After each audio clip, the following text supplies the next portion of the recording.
Curiosity was the first thing to die in the Court of Ashes. That was what people whispered across the empire, because curiosity made you ask why Princess Vaelora had entered the Hall of Chains in her war crown, why she had dismissed half her guard, and why the execution dais held not a traitor lord, but a single human in prison white, wrists bound, standing beneath the eyes of an empire that hated him. He was bruised, blood dried at his temple, yet he studied the court like a soldier reading weather, not with fear, but with calculation. And when the herald announced that the princess had claimed the prisoner under ancient sovereign right, the nobles recoiled, because there were many words for what Vaelora had done: dangerous, theatrical, unforgivable, but only one spread fast enough to seize the chamber: madness. Then the chamber turned still. Vaelora descended the obsidian steps with cold elegance that had made border worlds surrender before her fleet arrived. Armor flowed over silver skin. The gems at her collar pulsed like captive stars. She stopped before the human and lifted his chin with 2 fingers,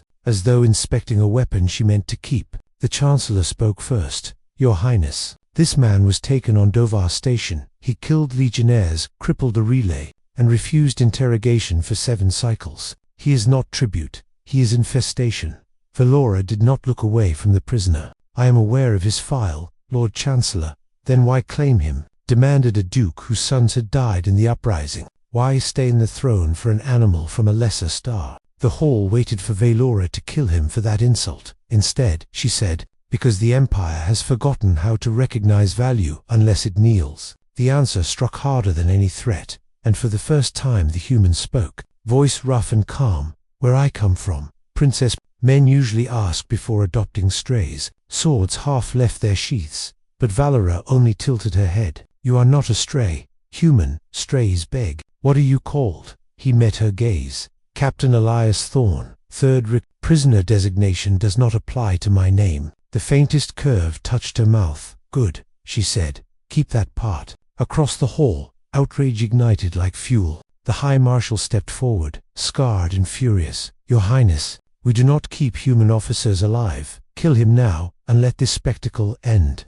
Elias turned just enough to look at him, and smiled through split lips. "Your people have been trying that for centuries, Marshal. It has not really solved the human problem." A courtiers gasped, and Vaelora let the insolence breathe. "Do you know why you survived Dovar?" she asked. Elias answered without hesitation. "Because your boarding teams underestimated how angry humans become when cornered." "No," Vaelora said, "because every report carried the same line. He would not abandon civilians even when retreat guaranteed escape. You doubled back through fire for miners who were not your soldiers. You held a corridor so families could flee." Elias said nothing, and suddenly hatred in the room became less comfortable. The Chancellor scoffed. "Sentiment is weakness, Your Highness." Vaelora turned on him at last. "So is stupidity, Chancellor. I know the difference." Then she faced the court and shattered the evening. "I have chosen this human as my bound champion under the right of sovereign claim. He will stand at my side until his debt is answered,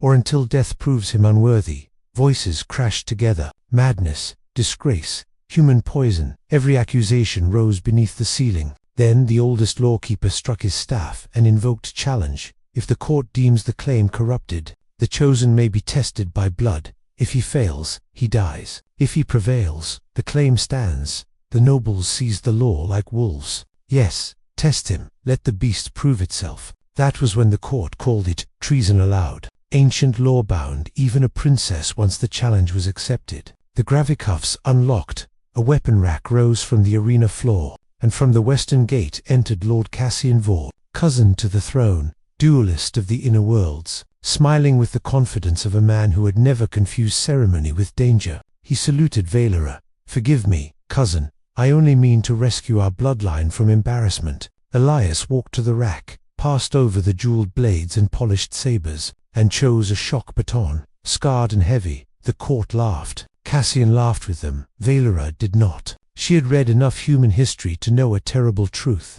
When humans chose the ugly tool, someone was about to suffer. Cassian struck first, graceful and bright. A storm of cuts meant to dazzle before they killed. Elias gave ground, taking measure the way human fighters always did, learning rhythm, ego, reach. The first slash opened his sleeve, the second burned his ribs. Courtiers smiled in relief. But then Cassian made the mistake every empire eventually made with humanity. He believed the wounded thing before him was weakening instead of adapting. Elias stepped inside a thrust that should have run him through, trapped the sword arm against his own body, took the cut along his shoulder rather than his throat, and drove the baton into Cassian's knee with a crack that turned laughter into shrieks. Before the noble could fall, Elias smashed the baton across his wrist, disarmed him, and hurled him face first into the black glass floor. Cassian lay gasping, staring up at a human who looked dead. Elias placed the baton at Cassian's throat and looked not at his enemy, but at Vaelora. "Your court confuses mercy with weakness," he said. "On Earth, mercy is what you offer after proving you had the strength not to." Vaelora descended into the arena, her cloak trailing through her cousin's blood. She stood before the court, before the broken noble, before the human they had named beast and prisoner, and declared, "Let the record show that the Empire called my choice madness because it feared what it recognized. A will that does not kneel, a courage that does not ask permission, a loyalty that must be earned, not bought then, before nobles, generals, and judges." The most feared princess in the Empire bowed her head to a human prisoner, not as ruler to subject, but as warrior to warrior. "Rise beside me, Captain Thorn," and the silence that followed was more powerful than any cheer, because every soul in that hall understood the future had just changed.